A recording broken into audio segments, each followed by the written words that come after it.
Mr. Speaker, the government's approach to Brexit has now become a national embarrassment. After 2 years of failure, broken promises after broken promises, the Prime Minister finally accepted the inevitable last week and voted to extend Article 50 and went to Brussels to negotiate.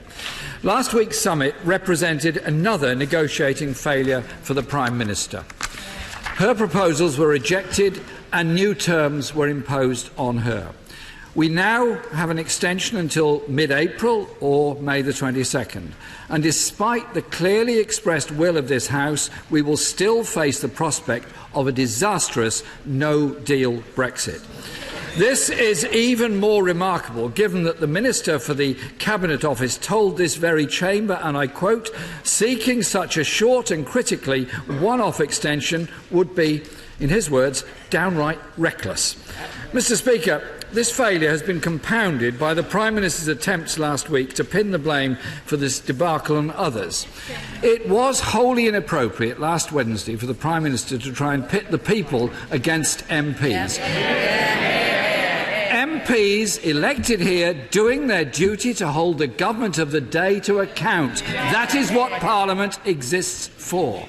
And in a climate of heightened emotions where MPs on all sides have received threats and intimidation, I hope the Prime Minister will further reflect and think again about making what I believe to be such dangerous and irresponsible statements. Every step of the way along this process, the government has refused to reach out, refused to listen and refused to find a consensus that can represent the views of the whole country, not just the Conservative Party. Large parts of our country continue to be ignored by this government.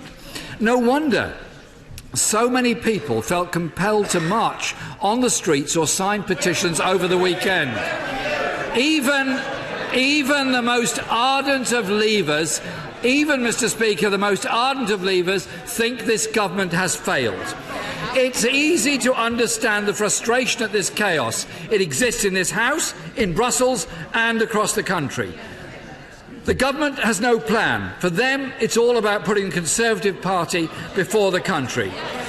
Given that the Prime Minister admitted she does not have the numbers for her deal, will she accept today that her deal is dead and that the House should not have its time wasted giving the same answer for a third time? But the Prime Minister has succeeded in unifying two sides against her deal. The CBI and the TUC's unprecedented joint statement last week demanded a Plan B which protects jobs, workers, industry and communities. Has the Prime Minister got a Plan B? No. The government has failed and let the people down, whether they voted leave or whether they voted remain. The country cannot continue to afford a Tory crisis. It's time, Mr. Speaker, for Parliament to take control. And that's why, later today, we will be backing the amendment in the name of the Right Honourable Member for West Dorset. You made it clear last week, Mr. Speaker, that for the Prime Minister to bring a deal back, there must be significant changes. There are none. Rather than trying to engineer a way to bring back the same twice-rejected deal, will the Prime Minister instead allow, rather than fight plans for indicative votes? She cannot both accept her deal does not have the numbers and stand in the way of finding an alternative that may have the numbers. It is ridiculous to suggest that Parliament taking control is overturning democratic institutions. It's not, Mr. Speaker. It's Parliament doing its democratic job of holding government to account. So, Mr. Speaker, will she agree to abide by the outcome of these indicative votes if they take place on Wednesday? On behalf of the Labour Party, we will continue with cross-party discussions to find a way forward, and I thank those members who have met with colleagues of mine and myself to have these discussions. I believe there is support in this House for a deal based on an alternative that protects jobs, the economy through a customs union and full single market access, and allows us to continue the benefit from participation in vital agencies and security measures. If the government refuses to accept this, we will support measures for a public vote to stop a no-deal or chaotic Tory deal.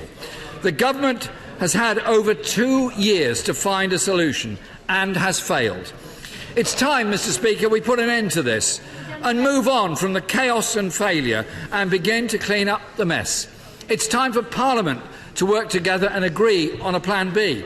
If she's brave, the Prime Minister would help facilitate this. If not, Parliament must send a clear message in the coming days. Mr. Speaker, I hope where the government has failed, this House can and will succeed.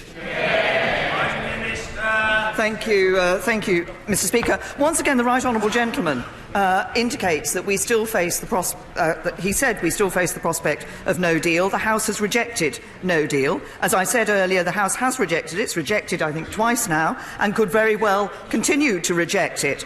But the only way of actually putting that into practice is to support a deal. Now, he talks about reaching out. I have reached out to party leaders across this House and to other members of this House. My right honourable friend, the Chancellor of the Duchy of Lancaster, and my right honourable friend, the Secretary of State for exiting the European Union, have both held a number of meetings with members across this House and with party leaders. But the right honourable gentleman ended by saying that it is now time for the House to decide. But the point is that up till now the House has not decided. The House has had... Yet again, honourable members on the opposition benches say they haven't had a chance. The House has had many chances to put amendments down. The House has voted twice on the right honourable gentleman's plans for the future and rejected them. It has voted to reject no deal. It has also voted to reject a second referendum. He asked whether I was going to, whether the government would commit to abide by the indicative votes. I did, as the right honourable gentleman accepted, give him advance notice of my statement. I then read the statement. It did clearly say I cannot commit the government to delivering the outcome of any votes held by this House.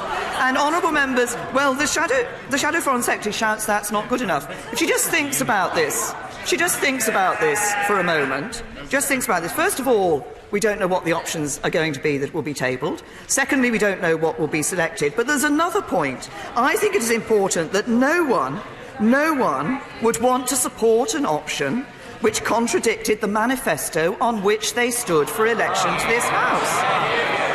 And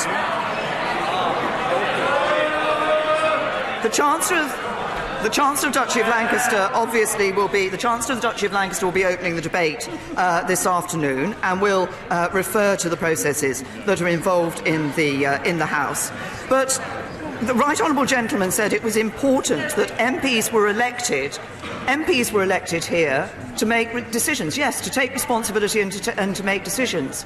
But the MPs elected here to this House at this time have a duty to respect the result of the referendum that took place in 2016, and attempts to stop that result of that referendum being put into place, or attempts to change that result of that referendum, are not respecting the voters and not respecting our democracy.